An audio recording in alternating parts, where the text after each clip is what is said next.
भारतीय शेती नवतंत्रज्ञानामुळे काट टाकू पाहते। अकोला जिल्ह्यात तंत्रज्ञान स्नेही शेतकऱ्यांना पेरणीचा नवा प्रयोग केला। अकोल्यातील राजू वरोकार आणि त्यांच्या कुटुंबियांनी GPS कनेक्ट या सॉफ्टवेअरच्या माध्यमातून विनाचालक ट्रॅक्टरद्वारे सोयाबीन आणि तुरीची पेरणी केली। जर्मन तंत्रज्ञानाचा महाराष्ट्रात पहिल्यांदाच वापर होत असल्याचा दावा वरोकार कुटुंबियानं केला। या तंत्रज्ञानाच्या माध्यमातून एका रेषेत सरळ पेरणी होत असल्यानं शेतकऱ्यांसाठी सोयीस्कर ठरत असल्याचं ते म्हणतात। पाहुयात कसं आहे विनाचालक ट्रॅक्टरद्वारे पेरणी करणारं ऑटो पायलट सोईंग टेक्नॉलॉजी। शेतीतील एक नव्या तंत्रज्ञानाची ओळख आपण करून घेत आहोत।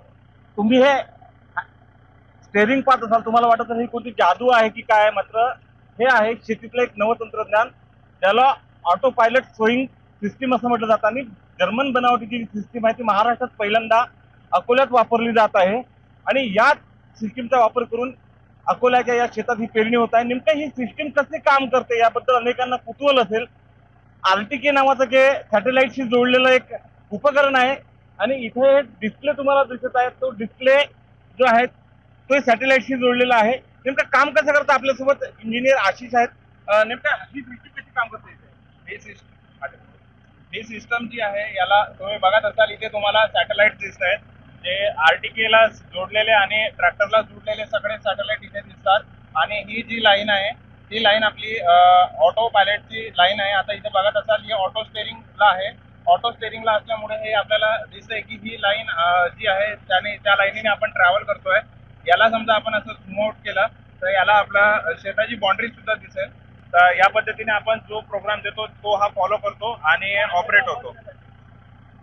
नेमकं ही सिस्टीम जसे काम करते, शेतकऱ्यांना पुढच्या काळात ही सिस्टीम अधिकाधिक आपल्या देशात आणि आपल्या राज्यात वापरली जाऊ शकते। त्यामुळे शेतकऱ्यांनी नवतंत्रज्ञानाचा वापर करून शेती अधिकाधिक तंत्रज्ञानाभिमुख करण्याची गरज आहे। उमेश सलोणे, ABP माझा, अकोला।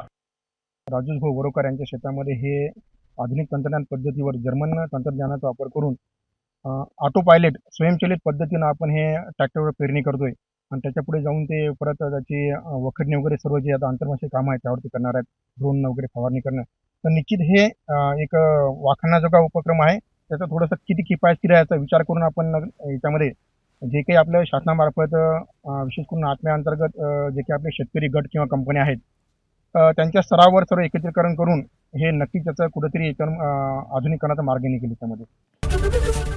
ABP माझा, उघडा डोळे बघा नीट।